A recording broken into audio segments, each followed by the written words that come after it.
So I think for all of that, we need to address resistance, because if you're not completely free, there's something being resisted. And resist means push away. And if there's a pushing away, there is a sense of separation. In open, free, formless reality, resistance just doesn't even make sense. It's impossible. But as soon as we have resistance, we have separation. And again, not that there's anything wrong with that at all. It's natural. If we haven't learned from an early age to be comfortable with our feelings, and to learn as a child to be comfortable with our feelings, we need to have someone from the outside welcoming us with our feelings as we are. And if we haven't had that, which I think a lot of us haven't, we need to learn how to be comfortable with our feelings, how to not be resistant. So we're going to be resistant. We're going to push our feelings away. And then we learn to be afraid of them. And then we develop mechanisms to avoid them, like addiction or a lot of thinking or just any form of being out there in the world trying to fix, rather than just being here with what is, including our feeling.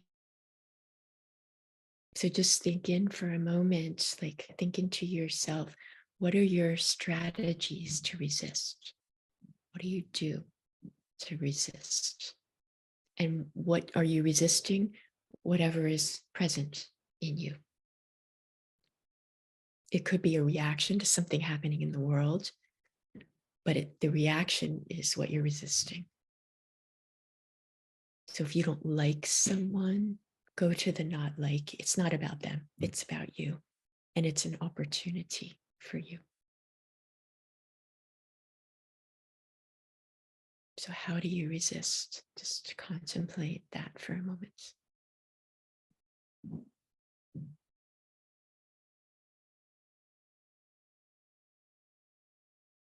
And what if you didn't? Then we get to welcoming, which we did in the meditation yesterday. Being the open space of aware presence that naturally welcomes everything. That's the nature of life. When we are, as humans, are aligned completely with life, in our thoughts, in our feelings, in our body, in our willingness to just listen and not need to have control. When that alignment is there, there's no resistance. That's surrender. It's like, whatever is given, I respond.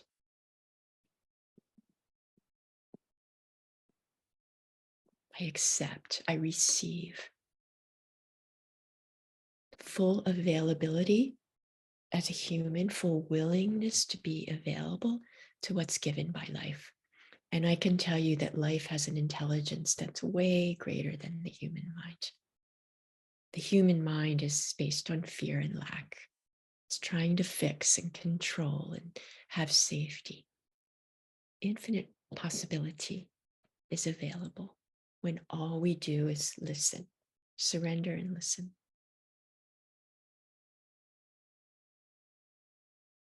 And then is the question, what are you devoted to? So this is a quote by an Indian, I'm not sure she's a saint, but a teacher of some kind. Whatever work I did became worship of the Lord. Like really take that in. Whatever you do is devotion to life. Whatever word I uttered became a prayer. Whatever this body of mine experienced became my practice, illumining the path to pure awareness. Everything can serve. So she's referring to every part of the human experience can serve peace and freedom and awakening. and the living of that. That's surrender and devotion. Devotion to the Lord, as she is saying, to pure awareness, to life, to love, however, whatever word you want to use.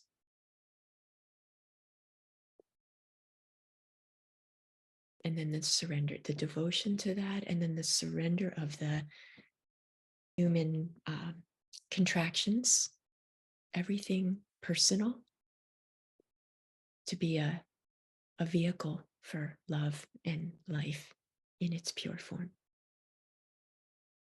That's the possibility.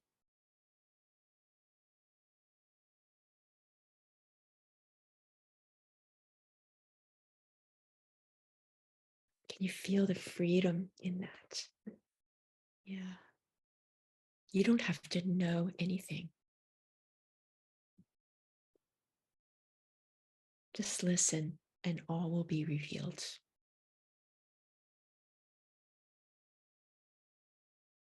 Maybe not in your timetable. So you're trying to make a decision about something and you don't know and you're waiting for, life to speak to you. And it's just saying, I don't know. It doesn't work on your timetable. But keep going in. How is love moving me right now? What does life want of me right now? How can I serve? And not serve people and help people. That's not what I mean. Serve life. Serve love.